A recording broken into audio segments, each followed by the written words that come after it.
السلام عليكم يا صديقي.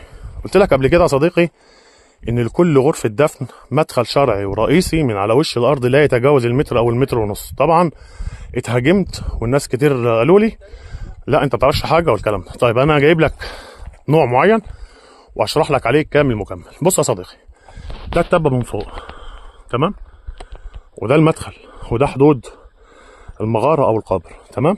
المدخل ده يا صديقي بيبقى مقفول من نفس طبيعه الجبل، قافله على سمك الباب نفسه، تمام. لما تكسر يا صديقي بتلاقي الغرفه منحوته زي ما انت شايف كده، تمام، سواء فيها رديم زي ما انت شايف اللي في الارضيه ده، او بتدخل لو كانت دي غرفه الدفن بتدخل تلاقي التوابيت زي ما هي كده او مكان المومياوات والكلام ده، وشكرا على كده. طب لو نوع تاني من انواع الدفن اللي هو ايه بقى، اني ادخل من المدخل ادخل الاقي الغرفه دي فاضيه، اسمها البهوه او الصاله، تمام، الاقي جواها دي اسمها المباني العلويه في نوع دفن تاني، ادخل الاقي فيها ايه، سراديب، ممرات او ابيار او الكلام ده، ياخدني من الجزء العلوي اللي فوق، تمام، ينزلني للجزء السفلي للمقبره اللي تحت. ايه الجزء السفلي؟ اللي هو بيبقى فيه غرف الدفن والكلام ده، تمام كده.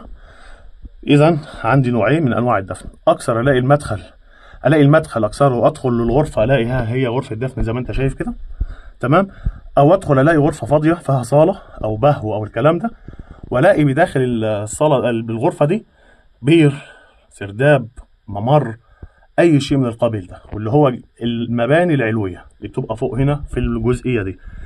المباني العلويه ديت هي موجوده عشان تاخدني من الاعلى تنزلني الجزء الاسفل للمقبره، والجزء الاسفل في المقبره بيكون فيها ايه؟ بيكون فيها غرف الدفن، بيكون فيها غرف الدفن والاشياء دي.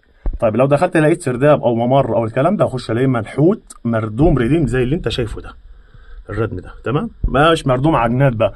ما تجيش بقى العيال الهبيده والعيال اللي بتوع المخلل اللي بيقولوا على نفسهم دكاتره اثار، او العيال اللي هي بتقول لك انا دكتور بتنجان مخلل وبطاطس مهروسه، يجي يقول لك مردوم عجنات واضرب في الجبل وكسر، وده انت كده في الطبيعه يا ابن عمي. ما تجريش ورا الوهم وما تجريش ورا الناس دي. انا احمد سفاري ودي صفحه زي الاشارات ما بتقول.